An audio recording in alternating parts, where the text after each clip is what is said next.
할렐루야. 40일 사순절 갈보리 기도회를 통하여 요한복음에 기록되어져 있는 예수님의 삶과 가르침, 죽음과 부활을 깊이 묵상하시고 풍성한 은혜와 사랑을 경험하는 광림의 건속들이 되시기를 주님의 이름으로 축원합니다. 처음 교회에 나왔을 때에는 마음속에 분명한 기대를 가지고 있었습니다. 예수님을 믿게 되면 지금까지 풀리지 않았던 나의 고민들이, 문제들이 하나 둘씩 풀어지고 복잡하게 꼬여 있었던 나의 생각과 걱정들이 하나씩 풀릴 줄 알았습니다. 그리고 무엇보다 내 인생이, 내 모난 성격이 조금씩 다듬어지고 변화될 것이라 믿었습니다. 그래서 예배에도 빠지지 않았고 속회에도 꾸준히 참석을 했습니다. 봉사도 하고 기도도 하고 말씀도 성경 공부도 열심히 참여했습니다. 추천받은 신앙서적을 읽어가면서 마음을 다잡기도 하고 주님께 더 가까이 가고자 친밀한 교제를 나누기자 애썼습니다. 근데 시간이 지날수록 마음 한편에 질문이 생겼습니다. 나는 이렇게 열심히 신앙생활을 하는데 왜 내 삶은 그대로일까? 라는 질문입니다. 교회 안에서의 내 모습은 조금 나아진 것 같지만 정작 집에서는, 학교와 직장에서는 크게 달라진 것이 없어 보입니다. 말씀을 들을 때에는 분명 감동이 있었고 기도 중에는 눈물도 흘렸지만 그 감동이 일상 속의 실천으로는 이어지지 못하고 있다라는 것입니다.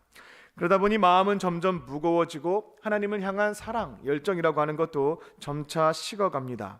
그러다 보니 신앙이 점점 굳어져만 가고 조금씩 변질되는 것 같습니다. 오늘 본문에서 예수님은 자신을 선한 목자라고 하시며 우리를 양이다 라고 말씀하십니다. 그리고 양에게 있어서 가장 중요한 것은 단 하나, 목자의 음성을 듣는 것, 그리고 따르는 것이다 라고 말씀합니다. 이처럼 양이 목자의 음성을 듣고 따를 때 변화될 수 있음을 가르쳐 주신 대목입니다. 하지만 오늘날 많은 그리스도인들은 듣기만 합니다. 말씀에 감동이 있기는 하지만 삶의 자리에서의 결단, 실천은 없다라는 겁니다.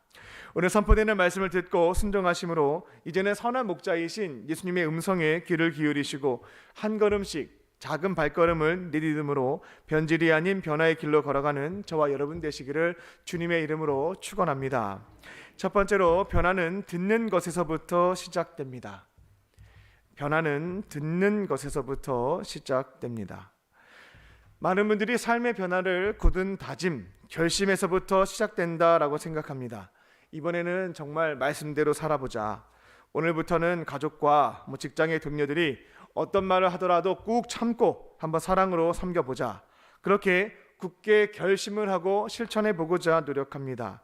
근데 문제는 그 결심이 오래가지 못한다라는 점에 있습니다. 삶의 변화라고 하는 것은 나의 목표 설정과 결단에 있지 않고 선한 목자의 음성을 듣는 것에서부터 출발되는 줄로 믿습니다. 27절을 보게 되면 내 양은 내 음성을 듣고 나는 그들을 알며 그들은 나를 따른다 라고 말씀하십니다. 예수님은 자기 자신을 선한 목자라 하시며 우리를 양이다 라고 부르십니다. 그리고 목자의 가장 중요한 역할은 소리를 내는 것이고 양에게 있어서 가장 중요한 우선순위는 목자의 음성을 듣고 따르는 데 있다 라고 말씀하십니다. 여기에서 듣는다라고 하는 것은 단순히 귀로 소리를 인식하는 것을 의미하지 않습니다. 헬라어 아쿠오라고 하는 것은 주의 깊게 듣고 마음에 새기고 삶으로 반응하는 것, 그것이 바로 아쿠오입니다. 그렇게 양이 목자의 음성을 듣게 되면, 아쿠오하게 되면 우리의 삶이 조금씩 달라진다라는 겁니다. 하지만 우리의 현실은 어떻습니까? 설교 말씀을 듣기는 하는데 그 감동과 은혜라고 하는 것이 오래가지 않습니다. 그 말씀이 내 안에 오랫동안 머물지 못한다라는 겁니다. 도대체 왜 그러는지 고민이 되는 대목입니다. 먼저는 세상의 소리가 너무 큽니다. 예배 시간에 감동을 받고 결단을 해도 예배당을 나서며 스마트폰을 켜는 순간 우리의 시선은 세상으로 쏠리게 됩니다. 계속해서 울려대는 카톡방, SNS의 피드, 유튜브 쇼츠, 인스타그램, 각종 연예, 스포츠, 정치 기사가 우리의 생각을 지배하기 시작한다라는 겁니다. 그 안에 있는 비교, 자극, 욕망의 메시지는 목자의 음성을 듣기는 했지만 쉽게 묻어버린다는 겁니다. 두 번째는 내 생각이 너무 강해서 그렇습니다. 예수님의 말씀, 선한 목자의 음성이 내 생각과 부딪히게 되면 우리는 머뭇거리게 됩니다. 이건 좀 비현실적인데, 이대로 살면 손해볼 것 같은데, 요즘 세상에는 이렇게 살면 큰일 나, 이렇게 목자의 음성을 듣기는 하지만 내 기준에 합당하지 않다라고 한다면 미루기 시작합니다. 자기 생각이 진리보다 앞서게 될 때 목자의 음성은 점점 멀어지고 희미해져 갑니다. 세 번째는 사탄이 집요하게 방해합니다. 사탄이 가장 중요하게 생각하는 전략은 뭐냐면 우리에게 미루게 만들고 바쁘게 만드는 겁니다. 말씀을 듣고 감동을 받았지만 내일부터 해도 괜찮아, 상황이 좀 나아지면 해도 괜찮아, 그렇게 미루게 만드는 것이 사탄의 중요한 전략입니다. 미룬 다음에 이어지는 공격은 우리의 일정을 매우 바쁘게 만드는 겁니다. 그러다 보면 말씀에 대한 감동도 희미해져 가고 기억 속에서도 지워지거나 놓쳐버리게 됩니다. 오늘 본문에서 예수님은 이 말씀을 수전절, 즉 성전을 정결하게 한 뒤 하나님께 봉헌한 그 절기에 말씀하셨습니다. 당시 유대인들은 수전절이 되게 되면 성전을 깨끗이 해서 하나님께 봉헌했던 마카비 형제를 떠올리며 속히 마카비 형제와 같은 강력한 왕, 강력한 메시아가 오셔서 우리를 지배하고 있는, 우리를 억누르고 있는 로마 제국을 물리쳐 주시기를 갈망했습니다. 근데 예수님은 수전절에 사람들에게 자신을 마카비와 같이 강력한 왕으로 소개하지 않고 선한 목자라고 말씀하셨습니다. 그리고 지금 우리에게 중요한 것은 전쟁의 깃발이 아니라 선한 목자의 음성을 듣고 따르는 것에 있다라고 말씀하셨습니다. 사순절은 단순히 어떤 것을 절제하고 끊어내는 것뿐만이 아니라 선한 목자이신 예수님 앞에서 그분의 음성을 듣고 그분을 알아가며 내게 주신 말씀에 작은 순종으로 반응하는 절기인 줄로 믿습니다. 40일 동안 예수님께서 내게 주시는 말씀을 아쿠오, 주의 깊게 듣고 마음에 새기고 작게라도 실천함으로 변질이 아닌 변화의 길로 걸어가는 저와 여러분 되시기를 주님의 이름으로 축원합니다. 두 번째로 들었다면 따릅니다. 들었다면 따릅니다. 변화라고 하는 것은 듣는 것으로 시작되지만 거기에서 멈춰서는 안 되겠습니다. 진짜 변화는 듣고 난 뒤에 그 말씀을 따를 때 일어나게 됩니다. 예수님은 본문 27절에서 내 양은 내 음성을 들으며 나는 그들을 알며 그들은 나를 따른다 라고 말씀하십니다. 양은 목자의 음성을 듣는 것에 그치지 않고 그 음성에 따르기 시작할 때 비로소 변화가 될 수 있다라는 겁니다. 오늘날 우리도 말씀을 듣는 일에는 익숙합니다. 예배 시간에 말씀을 듣고 감동을 받고 때로는 마음이 뜨거워지기도 합니다. 기도 시간에 눈물로 기도하며 회개하고 앞으로는 말씀대로 살겠습니다, 굳게 다짐도 합니다.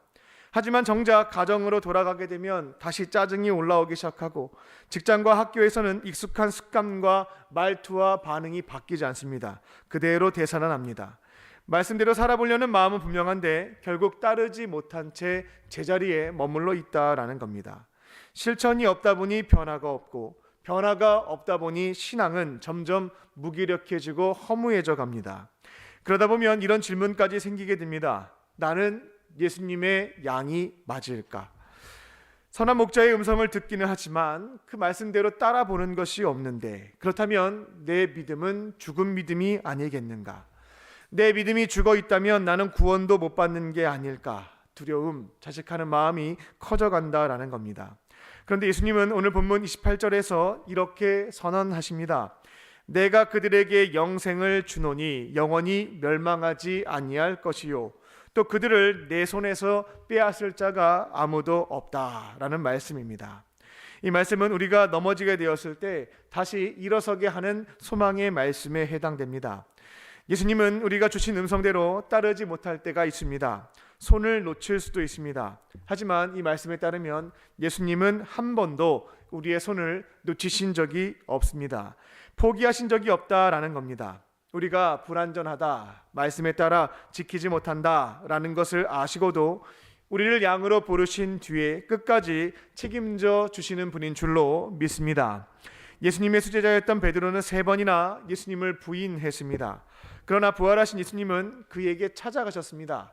그리고 내가 나를 사랑하느냐라고 물으신 뒤에 다시 사명을 맡기셨습니다. 너가 나를 배신하지 않을 거지? 너는 앞으로 내가 말한 것 다 지킬 거지? 라고 묻지 않았습니다. 내가 나를 사랑하느냐? 거기에 응답하였을 때 주님은 다시금 기회를 주셨습니다. 예수님은 자신의 양을 결단코 버리시지 않습니다. 포기하지 않습니다. 이게 바로 우리가 믿고 있는 선한 목자 예수님의 사랑이고 은혜인 줄로 믿습니다. 우리도 마찬가지입니다. 완전하게 순종하지 못하는 날 많이 있습니다. 하지만 사탄은 그 약점을 파고들어서 정죄하고 비교하고 실망하게 만들곤 합니다. 너는 제대로 순종한 날이 없다. 완벽주의라는 것을 가지고 공격합니다. 그리고 저 사람은 잘만 순종하던데 너는 왜 이렇게 순종을 못하냐? 왜 도망만 치냐? 상대 평가를 통해, 즉 남들과 비교하는 것을 통해 우리를 넘어뜨리기도 합니다. 하지만 예수님은 그분의 음성을 듣고 따르지 못해서 가슴 아파하는 우리를 긍휼하게 여기시는 분입니다. 그리고 절대로 다른 사람들과 비교하지 않습니다. 예수님에게는 상대평가라는 것이 없습니다.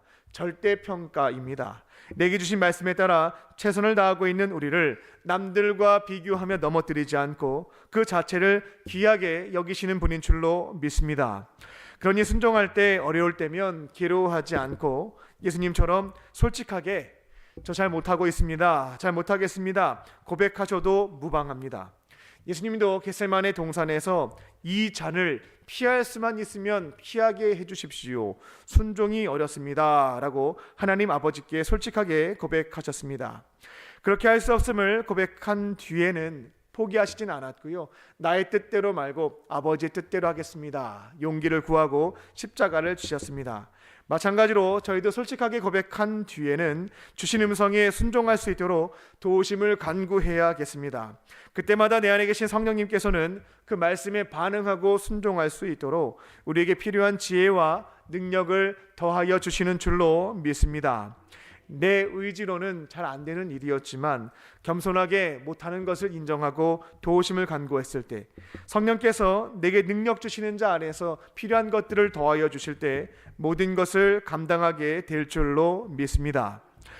그리고 때로는 선한 목자이신 예수님께서 우리에게 좁은 길, 손해보는 길, 침묵해야 하는 길, 참아내야 하는 길에 대해서 말씀하실 때, 음성을 들려주실 때가 있습니다. 그때마다 낙심하지 않습니다. 예수님은 아무에게나 무거운 십자가를 맡겨주시지 않습니다. 하나님은 가장 사랑하는 자, 가장 기뻐하는 자인 독생자 예수님께 인류 역사상 가장 무거운 십자가를 맡기셨습니다. 예수님은 가장 신뢰하는 자녀에게 어려운 순종을 요구하시는 것이지 미워하는 자에게 중요한 십자가를 맡기시지 않는다라는 겁니다. 예수님께서 때로는 나에게 좁은 길을 말씀하셨다면 나를 미워하거나 괴롭히시는 것이 아니라 나를 가장 신뢰하고 있음을 기억하며 나를 가장 신뢰하고 계심을 나타내는 증거임을 믿으며 순종하며 걸어가는 것입니다. 선한 목자의 음성을 듣고 따르는 자가 될 줄로 믿습니다. 완벽하지 않아도 됩니다. 넘어질 수도 있습니다. 괜찮습니다. 중요한 것은 다시 일어나서 그분의 음성을 따라 성령님의 도우심에 힘입어 그 길이 좁고 힘겹더라도 작은 발걸음을 한 걸음씩 내딛는 것에 있습니다. 선한 목자이신 예수님과 함께 걸어가며 변질이 아닌 변화의 길로 걸어가는 저와 여러분 되시기를 주님의 이름으로 축원합니다. 끝으로 영생과 보호를 약속하십니다. 영생과 보호를 약속하십니다. 선한 목자의 음성을 들으면서 순종하는 길은 결코 쉽지는 않습니다. 때로는 이해되지 않는 길이기도 하고 억울한 길이기도 하고 사람들의 오해와 무관심을 견뎌야 하는 외로운 길에 해당됩니다. 그러나 그 길 끝에는 반드시 주님께서 약속하신 놀라운 선물이 기다리고 있습니다. 그것이 바로 영생과 보호입니다. 예수님은 오늘 본문 28절에서 이렇게 선언하십니다. 내가 양들에게 그들에게 영생을 주노니 영원히 멸망하지 아니할 것이요 또 그들을 내 손에서 빼앗을 자가 없느니라. 먼저 예수님은 영생을 주신다라고 약속하십니다. 우리는 흔히 영생을 죽은 후에 천국에 가서 영원히 사는 것으로만 이해하는 경향이 있습니다. 물론 그것도 맞는 말입니다. 하지만 성경은 영생을 단순히 끝이 없는 시간을 의미할 뿐만 아니라 지금 이 순간부터 예수님과 동행하는 것, 이것을 영생으로 설명하고 있음을 발견할 수가 있습니다. 요한복음 17장 3절에서 예수님은 영생을 이렇게 정의하셨습니다. 영생은 곧 유일하신 참 하나님과 그가 보내신 자 예수 그리스도를 아는 것이다. 여기에서 안다라고 하는 것은 단순히 지식을 습득하는 것이 아닙니다. 이 말은 헬라어 기노스코를 번역한 것인데 깊은 교제, 경험을 통해서 상대방에 대해서 아는 것을 의미합니다. 즉 영생이란 죽어서 가는 천국뿐만 아니라 지금 이 순간부터 예수님과 기노스코, 친밀하게 교제하며 살아가는 삶, 동행을 의미한다는 겁니다. 요한복음 17장 3절을 다시 읽어보겠습니다. 영생이란 곧 유일하신 참 하나님과 그가 보내신 예수 그리스도를 아는 것, 기노스코, 지금 이 순간부터 예수님과 친밀한 교제를 나누며 동행하는 것이 바로 영생이다. 이것을 예수님께서 가르쳐 주신 겁니다. 그리고 주님과 이 땅에서 함께 동행하다가 죽음 이후에는 부활해서 그분과 함께 영원히 사는 것, 이것이 바로 영생의 참된 의미입니다. 그리고 예수님은 목자의 음성을 따는 양들에게 보호를 약속하시게 됩니다. 그들을 내 손에서 빼앗을 자가 없다. 이 말씀은 우리를 지탱하고 있는 안전벨트와 같다라고 볼 수가 있겠습니다. 우리는 연약합니다. 실수도 하고 넘어집니다. 때로는 방황하고 주님으로부터 멀어질 때도 있습니다. 하지만 아무리 흔들리고 방황한다 할지라도 예수님은 결단코 우리를 포기하지 않으십니다. 우리가 그분의 손을 놓을 수는 있지만 예수님은 끝까지 우리의 손목을 꽉 붙잡고 놓는 경우가 없다라는 겁니다. 탕자의 비유를 생각해 보면 잘 알 수가 있습니다. 둘째 아들은 아버지의 유산을 미리 땡겨 받아서 타지로 떠났고 모든 것을 허랑방탕하여 다 소비하고 말았습니다. 하지만 아버지는 둘째가 떠난 그 순간부터 모든 것을 용서해 놓고 기다렸습니다. 어떻게 돌아와서 잘못을 고백하는지 지켜본 뒤에 용서하겠다가 아니었습니다. 둘째를 용서해 놓고 기다리고 계셨습니다. 그렇게 하루도 빠짐없이 문 밖에서 아들이 돌아오기만을 기다렸고 노숙자 신세가 되어서 전혀 다른 모습으로 둘째 아들이 찾아왔지만 먼저 확인하고 달려가서 안아주었습니다. 그에게 옷을 다시금 입혀주고 반지를 끼워주고 신발을 신기고 동네 잔치를 열어서 내 아들 돌아왔고 내 아들로 회복되었으니 손가락질하지 말고 욕하지 말라고 잔치까지 베풀었던 것이 아버지의 모습이었습니다. 예수님은 우리가 방황한다 할지라도 그분의 손에서 우리를 결단코 빼앗기지 않으시는 분인 줄로 믿습니다. 선한 목자이신 예수님이 우리를 꽉 붙잡고 계시기에 어떤 유혹과 죄에도 어떤 실패에도 그 손에서 우리를 끊어낼 자가 아무도 없는 줄로 믿습니다. 우리가 차를 탈 때 의무적으로 안전벨트를 맵니다. 마찬가지로 예수님은 우리 삶의 안전벨트가 되어주십니다. 우리가 실수할 때가 있고 부주의할 때가 있고 때로는 넘어질 때가 있고 사고 칠 때가 있습니다. 하지만 예수님 손 안에 있는 인생은 쉽게 망가지지가 않습니다. 그리고 혹 넘어진다 할지라도 우리를 다시금 일으켜 세우셔서 이전보다 더 단단한 신앙인으로 세워주시는 분이 예수님이신 줄로 믿습니다. 주님의 음성을 듣고 따르는 삶은 때로는 고단할 수도 있습니다. 때로는 좁은 길일 수도 있고 눈물을 꾹 참아야 할 때도 있습니다. 하지만 그 길은 혼자 걷는 길이 아닙니다. 그 일을 예수님이 앞서 행하고 계시며 우리의 손을 꼭 붙잡고 인도해 주십니다. 우리의 안전벨트가 되어 곁에서 보호해 주신다라는 겁니다. 이 땅에서부터 시작되는 영생, 그리고 우리를 어떤 상황에서도 지켜 보호해 주시는 보호, 이 약속의 말씀을 붙잡고 주님의 음성에 따라 걸어가는 저와 여러분 되시기를 주님의 이름으로 축원합니다. 기도하겠습니다. 살아계신 하나님, 오늘도 우리에게 하루를 더 살 수 있는 귀한 생명을 주시고 하루의 시작을 세상의 거짓 메시지에 귀 기울이지 않고 살아계신 주님의 말씀으로 열어가게 하시니 감사합니다. 선한 목자 되신 주님의 음성을 듣고 이제는 따르는 삶으로 나아가길 소망합니다. 말씀 앞에 감동만 받고 멈추었던 우리의 연약함을 용서해 주시고 이제는 작고 느리다 할지라도 순종의 걸음을 내딛게 하여 주시옵소서. 우리를 양이라 부르시고 결단코 손에서 놓지 않으시는 주님, 그 은혜와 보호의 약속을 믿고 다시 한 걸음 내딛고자 합니다. 오늘 하루 주님과 동행하는 영생의 삶을 살게 하여 주시고 변질이 아닌 변화의 길로 걸어갈 수 있도록 인도하여 주시옵소서. 오늘 주님께서 베풀어 주신 은혜와 사랑을 기억하며 마음과 뜻과 정성을 다하여 예물을 드린 손길들이 있습니다. 간절한 마음의 소원을 담아 11조와 감사 헌금 1,000번째 서원의 예물로 주 앞에 올려드리오니 모든 기도에 응답하여 주시고 하늘의 신령한 것과 땅의 기름진 복으로 충만하게 채워 주시옵소서.